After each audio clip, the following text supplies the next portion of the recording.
Alhamdulillah Gus udah diizinkan untuk ngaji bareng di tempatnya Gus Idam. Iya. J. Saya bisa datang ke sini itu gini Gus, ceritanya Gus. Iya, iya, gimana? Saya itu seharusnya berangkat ke Tanah Suci itu tahun 2012. Dulu mungkin karena saya banget badungnya, sampai orang tua saya itu pusing ngurusin saya dibayarin ONH setelah papa sama ibu saya itu tindak haji.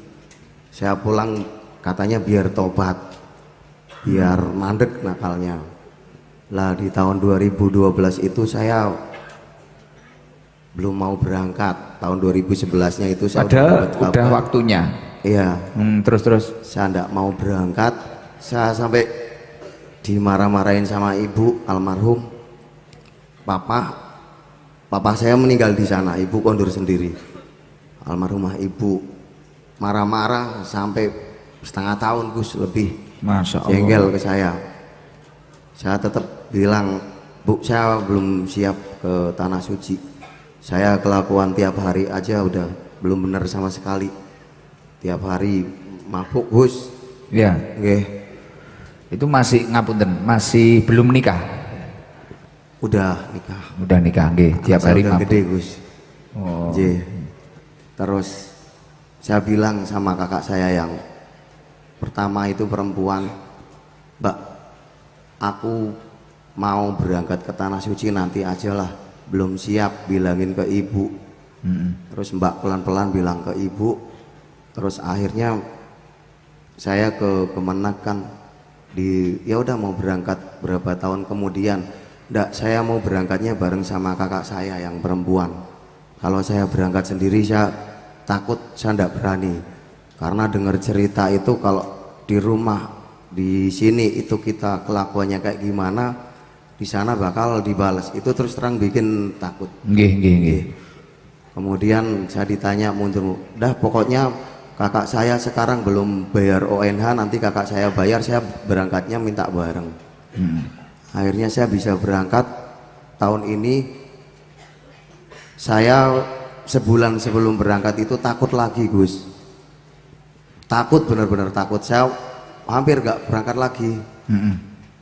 Saya sholat, saya minta petunjuk lah, kok lihat TikTok iki dagingane pusat, tak lihat terus dagingane pusat itu apa. Nah itu saya baru mudeng, wis bismillah lah, orang berserah diri sama Allah. Mudah-mudahan saya di sini sering berantem, mukulin orang, mabuk. Mudah-mudahan di sana nggak ada yang ngajak mabuk. Karena kan tadi khawatirnya itu dibalas itu loh. Ya, terus. Mudah-mudahan di sana nggak ada yang mukulin saya. Dah saya doa dari rumah, intinya apa yang perbuatan tidak baik yang pernah saya lakukan terhadap orang lain, saya tidak mau dibalas di sana. Terus sambil berangkat itu saya sebelumnya itu sering ngeliatin TikTok. Sampai di Tanah Suci saya itu selalu berdoa di tempat-tempat mustajab, berdoa untuk Gus Idam. Terus saya punya keinginan, saya kepengen ngundang Gus Idam itu ngaji di Purwasaba, di Banjarnegara tempat saya. Iya. Di sana itu saya doa sampai saya itu tidur mimpi-mimpi Gus. Gimana? Saya di Tanah Suci, di Mekah, di Madinah, itu saya mimpi 2 kali Gus. Saya nyari di Instagram mana kontak yang bisa dihubungi. Terus saya kebetulan bertemu dengan Mas Aven. Saya bisa komunikasi di Tanah Suci, saya bisa video call, bisa teleponan. Saya diizinkan sama Gus Idam untuk silaturahmi ke sini, untuk ngaji di kediamannya Gus Idam. Saya senang banget. Begitu saya mau pulang kurang 5 harian ya Mas. Ya. Itu saya ditelepon lagi. Terus udah nanti sowan dulu ke tempat Gus. Insya Allah saya sowan.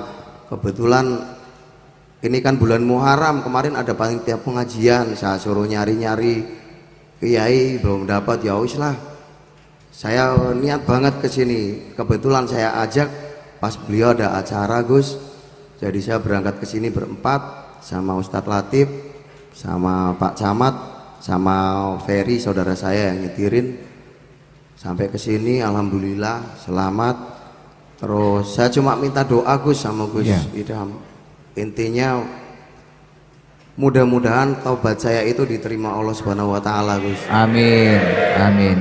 Mudah-mudahan taubat saya itu menjadi taubatan nasuha. Amin. Saya tidak ingin anak-anak saya itu seperti saya. Itu. Saya itu udah wis pokoknya masa lalu yang nggak bener banget. Saya nggak pernah dah orang lain apa ngomong saya cah nakal, cah nggak bener, ya wis itu saya dari dulu kayak gitu, Gus. Saya nggak pernah ngaku kalau saya itu orang baik, saya itu orang bener. Orang-orang satu desa ngerti, tiap hari kerjanya minum, ada dangdut nonton, berantem, dah gitu kegiatan saya tiap hari dari dulu, Gus. Masya Allah. Oke, makanya saya berangkat ke sini, saya punya harapan yang sangat besar. Saya sangat berharap. Saya waktu tidak mau saya yang menentukan, karena saya tahu Gus Idham itu sibuk. Iya. Saya biar nanti Gus Idham ada waktu kapan, tapi yang cepet Gus, jangan yang lama.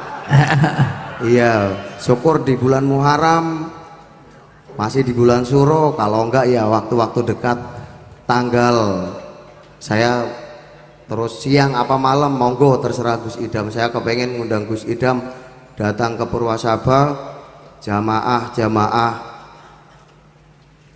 tempatnya Ustadz Latif, Kiai Husen. Tempat saya ada 4 pondok pesantren, Gus, Di desa itu. iya lah. Itu Wah, lurai preman ya. anak-anak Purwasaba itu udah menunggu Gus Idham semua.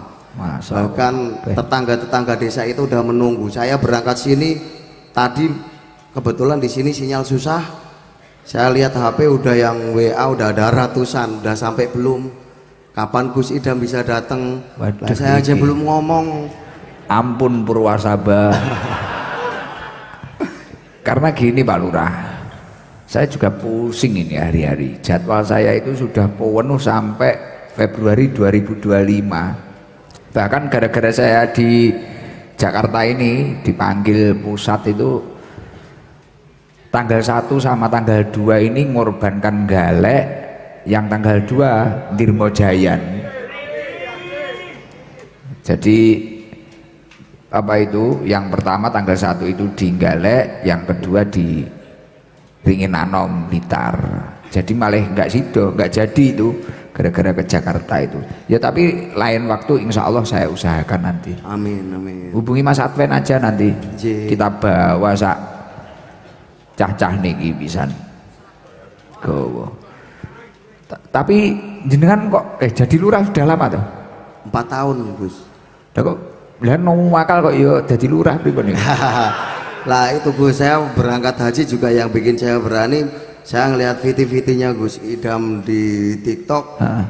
Intinya degengane pusat itu ya Gusti Allah. Kita intinya wis lah berserah diri, kita pasrah aja. Yang kita itu milik Allah kok. Apa yang kita punya juga milik Allah.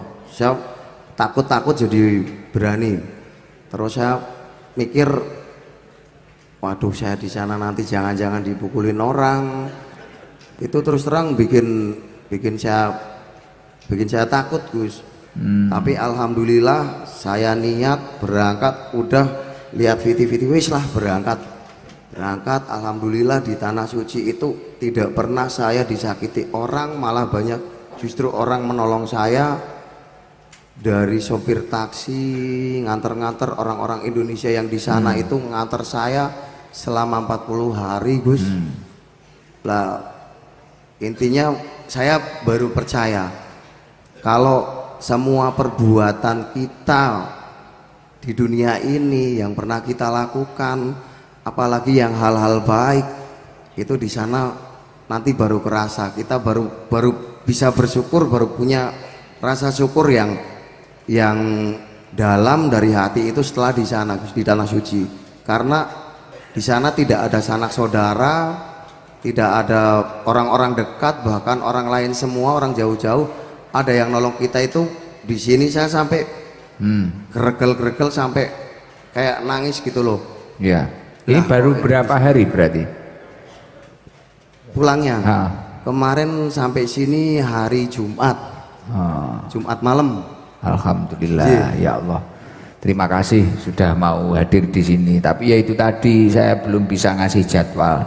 Siap. Minta maaf yang sebesar-besarnya. Nggak apa-apa. Tapi lain waktu insya Allah saya ke Purwasaba, Banjarnegara. Insya Allah. Luar biasa, luar biasa jenengan. Kulo loh kan malah terkenal jenengan dulu daripada saya. Enggak, Gus. Neng Jakarta OT wah juga dangdut. Tapi ya itu semoga menjadi haji yang mabrur. Amin ya rabbal alamin. Yang luar biasa. Ya Allah, alhamdulillah. Ya itu ini yang salah satu hal yang bisa diambil dari Mas Huhu ini, seburuk apapun orang tua tidak akan menginginkan anaknya seperti dirinya, pasti inginnya lebih baik dan lebih baik. Maka dari itu jangan pernah panjenengan itu menyalahkan orang tua. Kudu piye, tidak harus wong tua aku ngene aku kudu ngene, tidak harus. Targetmu kudu luwih apik dalam segala hal. Baik itu sregepe, baik itu ibadai, baik itu akhlaknya, kamu harus berusaha menjadi orang baik. Karena semakin kamu itu menjadi orang baik dalam segala hal, lebih dari orang tamu. Selain itu sebagai bentuk usaha membahagiakan orang tua, itu nanti akan menjadi jariah orang tuamu. Karena salah satu jariah yang tidak akan putus yakni memiliki anak yang soleh, waladun solihun yat'ulah, anak yang soleh yang rajin mendoakan orang tuanya. Ya udah, ini sudah malam, coba ada pesan enggak untuk jamaah? Saya pesan kepada anak-anak yang mungkin tidak jauh dari saya ya, kelakuannya, perbuatannya di waktu muda, apalagi kalau masih ada orang tua ngomong apa itu selalu benar. Nanti sampean semua ngerasa kalau orang tua itu udah gak ada. Saya udah yatim piatu. Itu kalau orang tua masih ada biasanya anak dibilangin itu ngelawan, tapi setelah orang tua nggak ada, itu semua yang dibilang orang tua, semua yang orang tua didik untuk itu benar. Nggak ada orang tua yang salah. Intinya itu. Terus kita nakal senakal apapun itu, kalau kita nolong orang, nolong itu nggak harus uang ya. Panjenengan semua itu bisa ada orang kecelakaan, ditolong, dianterin ke puskesmas, ke rumah sakit. Udah pokoknya selalu berbuat baik terhadap orang lain gitu aja. Insya Allah nanti dibalas sama Gusti Allah. Amin, paling Gus. Nggih. Matur suwun, Nggih, Gus Idam. Kurang lebihnya mohon maaf. Iya. Billahi taufik wal hidayah. Wassalamualaikum warahmatullahi wabarakatuh. Waalaikumsalam warahmatullahi wabarakatuh. Semoga lo ini tadi kita ngaji dari banyak orang loh, dari orang Kalimantan itu ngaji loh itu tadi, mempunyai niat yang tulus. Dari Mas Icang, dari kata-kata yang penuh keikhlasan, bahasa dari ayahnya ternyata membawa barokah. Mek krono sak kata tok apa rong kata ya gak bahaya ta ngono tok lho, mek ngono tok lho saiki malah dadekne berkah dikenal wong akeh, padahal itu kata-kata dari orang tuanya. Segala sesuatu yang kita lakukan dengan tulus atau apapun yang keluar dari mulut kita dengan tulus pasti akan membawa keberkahan di dalam hidup kita. Ya contohnya iki lho kayak Mas Icang iki lho, gak bahaya ta le ngono. Akhirnya anaknya wis karo gak bahaya tak gerasa ngono tok. Saiki kenal sak Indonesia, Icang apa ngerti. Mas Huhu ini juga masa lalunya kelam, wis gak kudu diceritani wong kepalanya saja ditato Mas Huhu ini. Luar biasa, aku mbiyen yo kaget wong aku ngenekne hapus tato iki lurah iki mah nambahi tato aku ya ngono. Masya Allah, tapi luar biasa dari kita ngaji malam hari ini ngaji kita banyak sekali tadi dari Bukasan Sedam tadi malah cerita seperti itu. Mungkin ini jamaah yang lama-lama ini bisa evaluasi. Saya itu ngaji di sini sudah lama kenapa? Atau masih terkontaminasi kebencian? Apa kurang mantep? Apa kurang yakin? Lah niku kudu dimuhasabai. Lah beliau-beliau sampai Mas Aji tadi sholat moro-moro kebayang-bayang dan sebagainya. Lah mungkin yang lama-lama itu yang perlu ditata hatinya agar mendapatkan hikmah dari pengajian ini dan mendapatkan ilmu yang manfaat barokah. Sampun niki mboten sadari sudah setengah 12 istighfar ya. Istighfar bareng-bareng karena saya segera ke Surabaya lagi. Ngapunten ingkang kathah nggih. Nggih ditoto atine. Jadi gini Pak Lurah dan Mas Icang, Pak Mas Aji, di akhir pengajian kita itu selalu kita ajak istighfar. Karena salah satu fadilahnya istighfar ini adalah untuk melunturkan dosa-dosa kita. Dan yang mana Rasulullah Shallallahu Alaihi Wasallam itu juga mengatakan, man aksara minal istighfar ja'alallahu lahu min kulli hammin faraja. Barang siapa yang memperbanyak hari-harinya untuk membaca istighfar, Allah akan memberikan solusi dalam setiap permasalahannya, dalam setiap urusan-urusannya. Dan ketika seseorang itu memperbanyak membaca istighfar, wa razaqahu min haitsu la yahtasib, Allah akan memberi rizki dari jalan yang tidak ia sangka-sangka. Semoga semua yang hadir mendapatkan rizki yang manfaat barokah. Ayo bareng-bareng nggih, ditata atine, ditata hatinya, ditata manai. Niki kula titik-titik belajar ngaji bahasa Indonesia karena banyak yang ngeritik orang Jawa Barat nggak paham, sebenarnya pingin ngaji tapi nggak paham. Saya itu sulit kalau bahasa Indonesia. Pelan-pelan nih, coba ya, tak pelan-pelan. Jadi guyu kadang nek kleru. Loh, ini yang seragaman ini mana ini? Jember, Pondok. Masya Allah. Aduh kon Jember ya Allah. Kon Jember ini dari sore kayaknya masuk TikTok ini. Oh dari jam 11 ya Allah. Ini ada amplop ini untuk rombongan Jember, kasih. Di rombongan Jember. Enggak ditata enggak. Muga-muga istiqomah dalam kebaikan. Oke. Ilahi las tulil firdausi ahla wala alan jahil